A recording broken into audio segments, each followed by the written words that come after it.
কিন্তু আসসালামু আলাইকুম। মনোহরদী কৃষ্ণপুরে খেলার প্রধান অতিথি একাদশ ফুটবল জনাব খেলা সাকাত হচ্ছে। হোসেন গোলাপ সাধারণ সবাই সম্পাদক আপনারা Krishnapur union like BNP, comment share করবেন। উদ্বোধক জনাব মোহাম্মদ কাঞ্চন মিয়া সমাজসেবক কৃষ্ণপুর ইউনিয়ন। খুব সুন্দর হচ্ছে খেলা।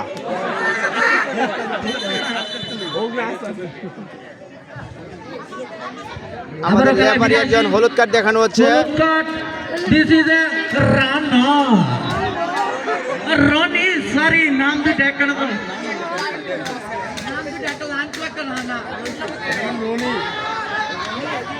দুঃখিত রনি তর্কাতর্কি না করে লেফারি সিদ্ধান্ত চূড়ান্ত সিদ্ধান্ত।